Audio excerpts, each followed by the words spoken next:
Hello everyone, welcome to UniSmart tutorials. So today I am going to start exercise 2.5 of class 9 and question number 8 कराने वाली हूँ आज मैं आपको. So watch this video till end. Do like, comment and subscribe my channel and don't forget to press the bell icon so that you can get the notifications of my latest videos. So starting question number 8, that is factorize each of the following. यहाँ पे हमें factorize करना है और हमारे पास एक equation दी हुई है that is 8a³ plus b³ plus 12a² plus 6ab square. So last video में हमने एक आइडेंटिटी सीखी थी और वो आइडेंटिटी थी x प्लस वाई का whole cube that is x³ plus y³ plus 3x² plus 3xy square. So ये आइडेंटिटी हमने सीखी थी. अब हमें यहाँ पे क्या करना है, हमें ये पार्ट एक तरीके से दिया हुआ है, हमें ये बनाना है. सो कैसे बनाएंगे, सो हम देख लेते हैं. 8a³ can be written as 2a का होल क्यूब. हम लिख सकते हैं ये 8a³ भी आएगा. b³ can be written as this b का क्यूब प्लस अब हमें बनाना है अपने 3x²y. So 3 into x is 2a. So हो जाएगा 2a का स्क्वायर और y क्या था हमारा b. सो यहाँ लिख देंगे हम b प्लस 3xy². सो x हमारा था 2a and y is b का स्क्वायर. अब आप देख सकते हो ये 2a का क्यूब हमारा 8a³ आएगा, b का क्यूब इज b³. यहाँ पे हमारा का 2 2 4 4 3 12 12a²b एंड यहाँ 3 2 6 6ab square.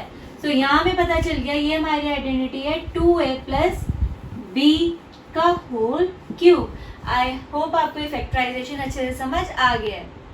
Second part is 8a³ minus b³ minus 12a²b plus 6ab square. So यहाँ पे अब हम आइडेंटिटी यूज करेंगे अपने x माइनस वाई का होल क्यूब. सो ये क्या थी हमारी आइडेंटिटी, x माइनस वाई का होल क्यूब होता है हमारा x³ minus y³ minus 3x² plus 3xy square. सो हम ये वाली आइडेंटिटी यहाँ अप्लाई करेंगे. सो हमें ये पार्ट दिया हुआ है, अब हमें ये बनाना है. सो कैसे बनाएंगे, अब 8a³ can be written as 2a³. So अब इसे लिख दोगे 2a का whole cube. b³ can be written as b का क्यूब है minus 3x²y. So x is 2a. So हो जाएगा 2a स्क्वायर. y हमारा क्या था b. सो यहाँ आ जाएगा हमारा b प्लस 3x क्या था हमारा 2a. सो यहाँ आ जाएगा 2a एंड y क्या था हमारा b स्क्वायर हो गया. अब आप देख सकते हो 2a का क्यूब 8a³ भी होता है, b³ is b³. 2 2 4 3 into 4 is 12. ये हो जाएगा माइनस 12a²b और ये हमारा क्या हो जाएगा 3 2 6 प्लस का 6ab स्क्वायर. सो यहाँ हमें पता चल गया हमारी आइडेंटिटी किसकी है, ये 2a माइनस b का होल क्यूब. आई होप आपको इसका फैक्टरेशन अच्छे से समझ आ गया. So fifth part is 27p³ minus 1/216 minus 9/2p square plus 1/4p. अब हम यहाँ पे भी अपने माइनस की आइडेंटिटी लगाएंगे x माइनस वाई का cube. So x minus y का होल क्यूब क्या होता है हमारा x³ minus y³ minus 3x² plus 3xy whole square.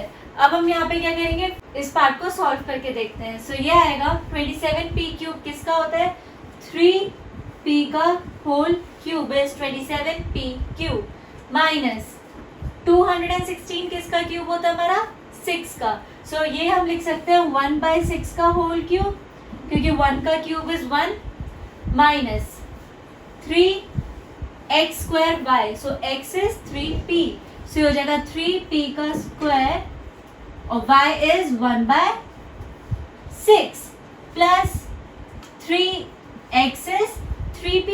So यहाँ लिख देंगे हम 3p and y square is 1/6 का होल स्क्वायर. अब आप देख सकते हो ये 3p का क्यूब हमारा 27p³ ही होता है.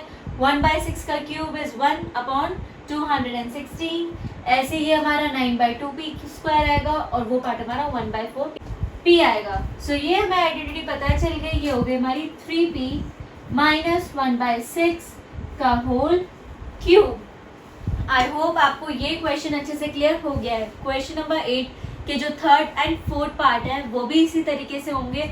If there is any doubt so do comment in my comment box. So do like, comment and subscribe my channel, and don't forget to press the bell icon so that you can get the notifications of my latest videos.